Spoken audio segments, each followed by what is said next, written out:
மதுரையில் இடஒதுக்கீடு கோரி மருத்துவ மாணவர்கள் மனித சங்கிலி போராட்டத்தில் ஈடுபட்டு வருகின்றனர். அது பற்றி நமது செய்தியாளர் நாகேந்திரனிடம் கேட்கலாம். நாகேந்திரன், விவரம் என்ன?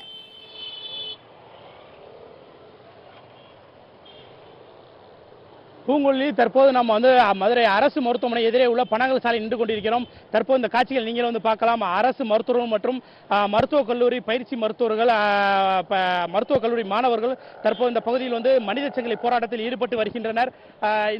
இவர்களது போராட்டத்தை குறித்த வரைக்கும் இவர்களது கோரிக்கை என்னவென்று பார்த்தோம் என்றால், இவர்களது கோரிக்கையானது அரசு மருத்துவர்களுக்கு மேற்படிப்புக்கு பட்ட மேற்படிப்புக்கு 50% இடஒதுக்கீடை மத்திய அரசு ரத்து செய்ததை அவர்கள் கண்டித்து அவர்கள் தற்போது இந்த போராட்டத்தில் ஈடுபட்டு வருகின்றனர். அந்த காட்சிகளா நீங்க பார்த்துக்கிட்டு வரீங்க. கடந்த 20ஆம் தேதியிலிருந்து இவர்களது போராட்டம் தர்ணா முறையில் அரசு மருத்துவமனையில் அவர்கள் தொடர்ந்து போராட்டத்தில் ஈடுபட்டு வருகின்றனர்.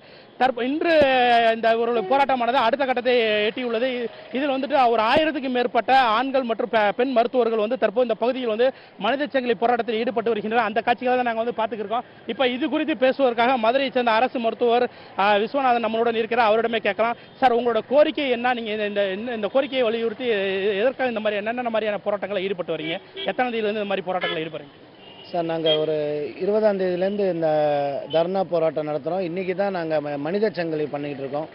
எங்களுக்கு எந்த கோரிக்கை, எங்களுடைய கோரிக்கை என்னென்னா, எங்களுக்கு எப்பவும் போல் 20 வருஷமாக இருந்த இந்த அரசு மருத்துவர்களுக்கான இடஒதுக்கீடு, அதாவது சர்வீஸ் கோட்டா 50% இருந்தது, அதை எங்களுக்கு ரீஇன்ஸ்டால் பண்ணணும். இப்போ போன திங்கட்கிழமை ஜட்ஜ்மெண்ட்டில் சர்வீஸ் மார்க்ஸும் சர்வீஸ் கோட்டாவையும் எடுத்துட்டாங்க. அதை எங்களுக்கு திருப்பி இது ஒரு ஸ்டேட்டுடைய உரிமை. இந்த உரிமையை நாங்கள் இந்த சர்வீஸ் மார்க்குக்கும் இந்த சர்வீஸ் கோட்டாவுக்கும் தான் இங்கே நம்மளுடைய ஸ்டேட்டில் இப்போ இந்தியா முழுக்க ஒரு ஹெல்த்தில் ஒரு ரோல் மாடலாக இருக்கிறது காரணமே நம்மளுடைய இந்த சர்வீஸ் கோட்டா தான்.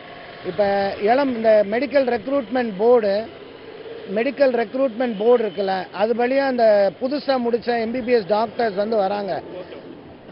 இதே மாதிரி இந்த பகுதியில் மற்றொரு பெண் மருத்துவர் நம்ம இந்த போராட்டத்தில் ஈடுபட்டு அவங்க கூட கேட்கலாம். இந்த 50% இடஒதுக்கீடு ரத்தானதுனால உங்களுக்கு நீங்க என்னென்ன மாதிரியான பாதிப்புகளை நீங்க சந்திக்கிற மாதிரி இருக்கும்?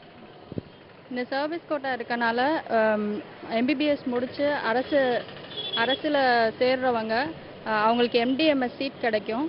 அது மூலம் அவங்க பெரிய மேற்படிப்பு படிச்சுட்டு திரும்ப அரசு சேவைக்கு தான் திரும்ப உள்ளே வருவாங்க. அதனால மக்களுக்கு தான் நிறைய பலன்கள் கிடைக்கும். இப்போ இந்த இதை ரத்து பண்ணாங்கன்னா யாருமே அரசு துறையில் சேர மாட்டாங்க. அப்படி இருந்தால் அது டாக்டர்ஸ் மட்டும் பாதிப்பு கிடையாது, அதனால மக்களுக்கும் பாதிப்பு இருக்கும். ஆரம்ப சுகாதார நிலையத்திலிருந்து மேலே காலேஜ் ஹாஸ்பிட்டல்ஸ் வரைக்கும் நிறைய டாக்டர்கள் சேர்றது கம்மியாகிறதுனால அவங்களுக்கு சேவை கம்மியாகிறதுக்கு வாய்ப்பு இருக்குது. இந்த நீங்க மருத்துவர்களோட தொடர் போராட்டத்தினால நோயாளிகள் பாதிக்கப்படுறதா ஒரு குற்றச்சாட்டு வருது. அது குறித்து உங்களோட கருத்து என்ன? இல்லை சார், இப்போ கூட எங்களுக்கு இந்த கோரிக்கைக்காக நாங்கள் போராட ஆரம்பிக்கும் போது, நாங்கள் மீட்டிங் போடும்போதே ஃபர்ஸ்ட்டு நோயாளிகள் பாதிக்கக்கூடாது, எமர்ஜென்சி எல்லாம் நம்ம மீட் பண்ணுறதுக்கு ஆட்கள் வச்சுட்டு தான் மிச்சவங்க போராட்டத்துக்கு வரணும்னு GHலையும் சரி PHC சைடும் இப்போ கூட எங்கள் பிளாக்ல எமர்ஜென்சி மீட் பண்ணுறதுக்கு ஒரு மெடிக்கல் ஆஃபீஸர்ஸ் இருக்காங்க. ஸோ அதனால் மக்கள் பாதிக்கப்படல. போராட்டம் பண்ணும்போது அவங்களுடைய நலனையும் கருதி தான் நாங்கள் எங்களோட கோரிக்கையை நாங்கள் வலியுறுத்துகிறோம் சார். கண்டிப்பாக மேடம், உங்களோட கோரிக்கைக்காக நீங்கள் போராட்டத்தில் ஈடுபடுறீங்க. அதை நீங்கள் அரசு செவி சாய்க்கணும்னு உங்களோட போராட்டத்தை வழி நடத்திக்கிருக்கீங்க. ஆனால் நிறைய அரசு மருத்துவமனைகளில் புறநோயாளிகள் சிகிச்சை பார்க்கப்படாது, அவசர சிகிச்சை மட்டும்தான் பார்க்கப்படும்ன்ற மாதிரி ஒட்டியிருக்கு. இதனால நோயாளிகள் பாதிக்கப்படுறதா ஒரு புகார் வருது. அதை குறித்து உங்களோட கருத்து என்ன? நோயாளிகள் பாதிக்கப்படாதவன்னா கண்டிப்பாக எமர்ஜென்சிஸை மீட் அவுட் பண்ணுறதுக்கு டாக்டர்ஸ் எல்லாம் ஒர்க் பண்ணிட்டு தான் இருக்கிறாங்க. பட் இது மிக நியாயமான ஒரு போராட்டம். எத்தனையோ பிள்ளைங்க இதை பேஸ் பண்ணி சர்வீஸ் ரேங்க் இதை அவ்வளவுமே என்னோட ஸ்டூடெண்ட்ஸ் அவங்க எல்லாமே இந்த சர்வீஸ் ஜாயின் பண்ணது PG நல்லபடியாக ஒரு போஸ்ட் கிராஜுவேஷன் பண்ணி அதுக்கப்புறம் நம்ம இன்னும் நல்லா சர்வீஸ் பண்ணணுங்கிற ஐடியாவில் தான் எல்லாரும் வந்திருக்காங்க.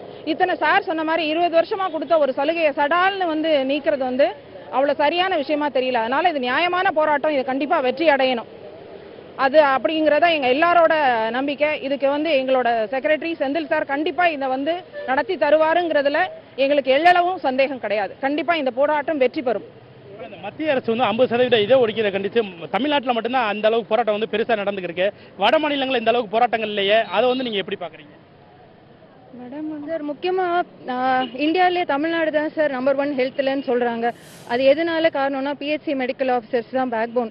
ஏன்னா இங்கே வந்து ரூரல் ஹெல்த் அவங்க மீட் பண்ணி அடுத்து கவர்மெண்ட் ஹாஸ்பிட்டல் ரெஃபர் பண்ணி இங்கே எல்லாரும் கோஆர்டினேட்டடாக அவங்க ஒர்க் பண்ணுறதுனால தான் தமிழ்நாடு ஹெல்த்தில் ஃபர்ஸ்ட் இருக்குது. ஸோ அந்த ரூரல் கோட்டா அந்த சர்வீஸ் கோட்டான்னு கொடுத்தனால தான் சர்வீஸ்க்கு எங்கள் மக்கள் வந்து இதில் இம்ப்ரூவ்மெண்ட் கிடைக்குது. அதனால தான் ஹெல்த்லேயும் நம்பர் 1 நாங்கள் இருக்கோம். ஸோ அதனால தான் நாங்கள் இதுக்கு ஸ்ட்ரெஸ் பண்ணி இருக்கோம் பண்ணுறோம் சார். பூங்குழலி, நீங்கள் வந்து கேட்டிருப்பீங்க இந்த மருத்துவர்கள் வந்து போராட்டமானது எங்களோட கோரிக்கை நியாயமானது எனவும் நாங்கள் வந்து மக்களுக்காக இந்த தொடர்ந்து பணியாற்றி வரும் நிலையில் எங்களுக்கான இந்த பட்ட மேற்படிப்புக்கான இந்த இடஒதுக்கீடு ரத்து செய்தது வந்துட்டு உண்மையிலே வேதனை அளிக்கிறது.